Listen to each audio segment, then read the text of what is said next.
আন্তর্জাতিক মাতৃভাষা দিবস পালনের শেষ সময়ের প্রস্তুতি চলছে কেন্দ্রীয় শহীদ মিনারে। সেখানে আছেন সহকর্মী শাকিল হাসান। যাবো তার কাছে। শাকিল, আপনার সঙ্গে এর আগেও যুক্ত হয়েছিলেন, এখন আসলে কতটা প্রস্তুত বেদি প্রাঙ্গণ আমাদেরকে জানাবেন। ট্রু 700 ppm আকিশ বসির ক্লাস কেনার আগে দেখে নিলেই জিতবেন।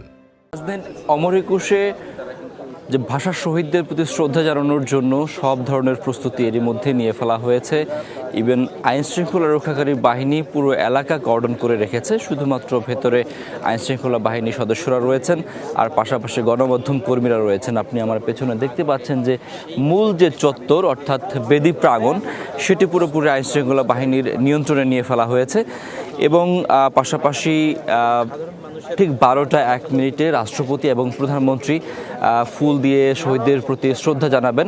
সেই জায়গাটি এরই মধ্যে প্রস্তুত করা হয়েছে এবং সেখানে শুধুমাত্র আইনশৃঙ্খলা বাহিনীর সদস্যরা রয়েছেন। আপনি জানেন যে প্রতি বছর এই কেন্দ্রীয় শহীদ মিনারে শ্রদ্ধা নিবেদনকে কেন্দ্র করে 4 স্তরে নিরাপত্তা ব্যবস্থা নেওয়া হয়। প্রথম স্তরে যেহেতু ভিভিআইপিরা রয়েছেন, সেক্ষেত্রে প্রথম স্তরে এসএসএফ এবং পিজিআর এর সদস্যরা মোতায়েন থাকেন।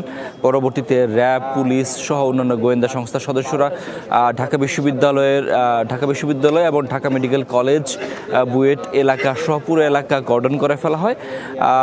রাষ্ট্রপতি এবং প্রধানমন্ত্রী ফুল দিয়ে শ্রদ্ধা জ্ঞাপন করার পর মন্ত্রিসভার পক্ষ থেকে শ্রদ্ধা নিবেদন করা হবে। তারপর আসলে রাজনৈতিক দল, সংগঠন, সামাজিক সাংস্কৃতিক সংগঠনের পক্ষ থেকে ফুল দিয়ে শ্রদ্ধা নিবেদন করা হয় এবং তার পরপরই আসলে সর্বসাধারণের জন্য উন্মুক্ত করে দেওয়া হয় এই কেন্দ্রীয় শহীদ মিনার।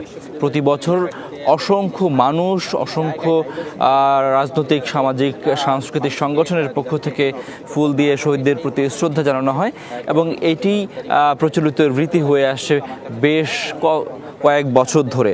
আপনি জানেন যে 1952 সালের 21শে ফেব্রুয়ারি মাতৃভাষা বাংলাকে রক্ষা করার জন্য, মায়ের ভাষায় কথা বলার জন্য এই বিশ্ববিদ্যালয়ের ছাত্ররা 144 ধারা ভঙ্গ করে তৎকালীন ঢাকা বিশ্ববিদ্যালয়ের কলা ভবনের মূল যে ফটক আম্রকাননের তলদেশ থেকে মিছিল নিয়ে তারা বের হয়ে এসেছিলেন, যেটি এখন ঢাকা মেডিকেল কলেজের প্রধান ফটক হিসেবে পরিচিত।